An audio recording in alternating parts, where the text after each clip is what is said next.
Nosso cenário de hoje é Niterói, Rio de Janeiro, em junho de 2019. Uma cidade litorânea, vibrante, com belas praias. Mas naquela madrugada fria, a rotina de uma família que se apresentava como um exemplo de fé e superação desmoronaria em um espetáculo de horrores. Ele, um pastor e marido amado por uma multidão. Ela, uma deputada federal pastora evangélica, conhecida por sua trajetória de acolhimento a dezenas de filhos. O que parecia um assalto, rapidamente se revelaria uma trama macabra de assassinato envolvendo membros da própria família e expondo a podridão por trás de uma fachada de santidade. Oi, tia aqui, sejam muito bem-vindos ao Mary Fucking Kill, seu novo podcast preferido de True Crime. Então segue a gente aqui no Spotify e se inscreve lá no canal no YouTube, o Jornaralho. Hoje vamos conhecer a história de Flordelis dos Santos de Souza, a mulher que, de símbolo de amor e maternidade, se tornou a principal acusada de orquestrar a morte do próprio marido em um dos crimes mais chocantes e midiáticos da história recente do Brasil. Então prepara a pipoca, pega o cafezinho e bora para a história de hoje. Para entender a dimensão do caso Flordelis, precisamos mergulhar na trajetória dessa figura tão singular. Flordelis dos Santos de Souza ganhou notoriedade nacional e internacional por sua história de vida.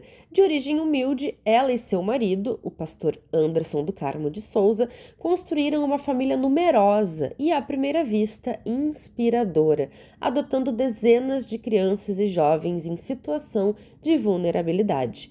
Flordelis tornou-se pastora, fundou a comunidade evangélica Ministério Flordelis e, com sua imagem de mãe amorosa e mulher de fé, ascendeu politicamente, chegando a ser eleita deputada federal pelo Rio de Janeiro em 2018. A relação de Flordelis com Anderson já era bem estranha. Ele era seu enteado, filho de um relacionamento anterior de um dos seus maridos, mas foi adotado por ela e depois ele se casou com ela.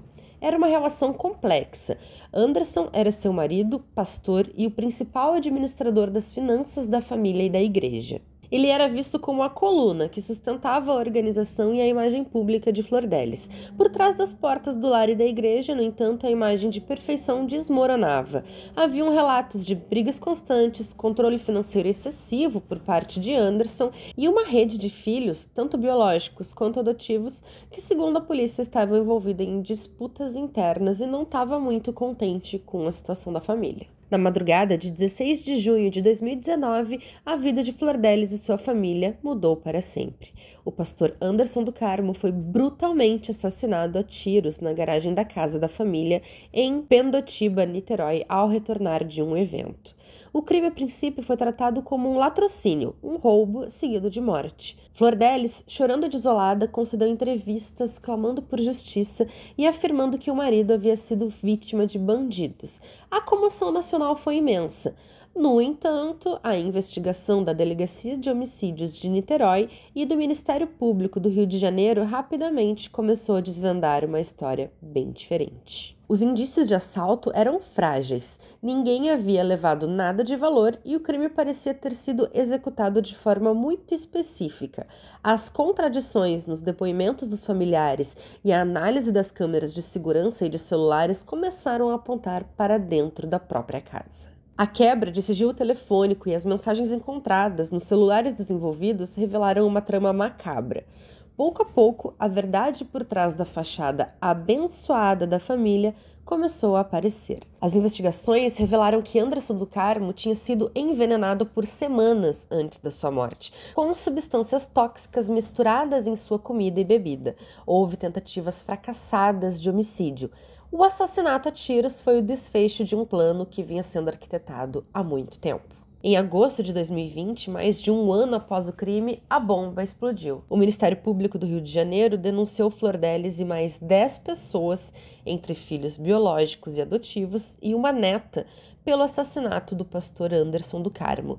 A deputada foi acusada de ser a mandante do crime. As motivações, segundo a acusação, eram diversas, mas giravam em torno do poder e do controle. Anderson do Carmo era o responsável por gerenciar as finanças da igreja e da família, controlando os gastos e os projetos. Ele estaria incomodando Flordelis e algum de seus filhos ao tentar organizar as finanças e ao não permitir certas irregularidades.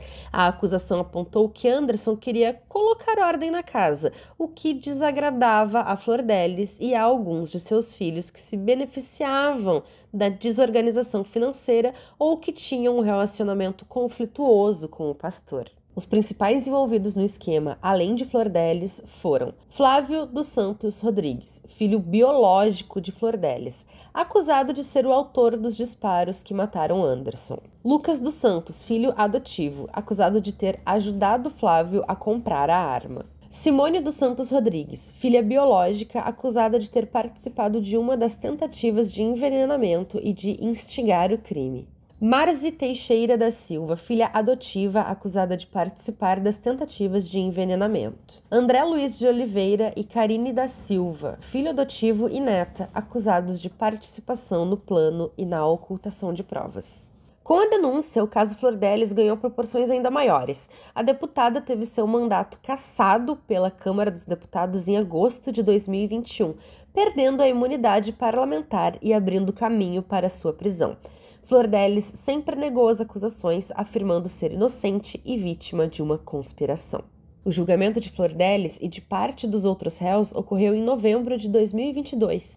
Foi um dos mais acompanhados pela imprensa brasileira, com cada detalhe sendo amplamente divulgado.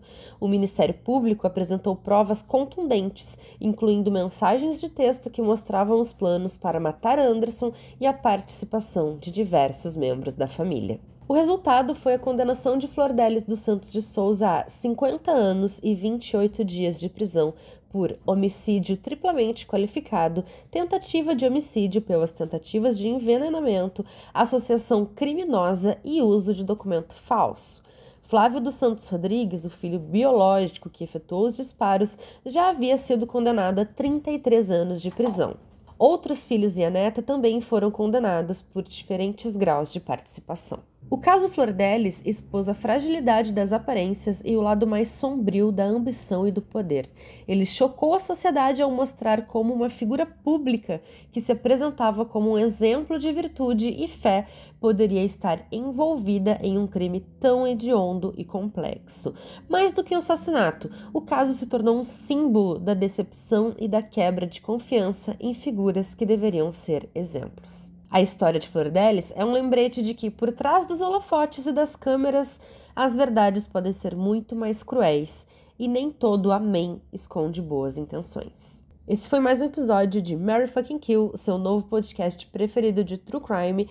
O caso Flordelis é um enredo digno de roteiro de filme, onde a fé se mistura com um crime e a família se torna o palco de uma tragédia. Um lembrete de que a verdade, por mais difícil que seja, sempre vem à tona. Se você gostou desse episódio, segue a gente aqui no Spotify e se inscreve no nosso canal lá no YouTube, o Jornaralho. E a gente se vê no próximo episódio. Beijão!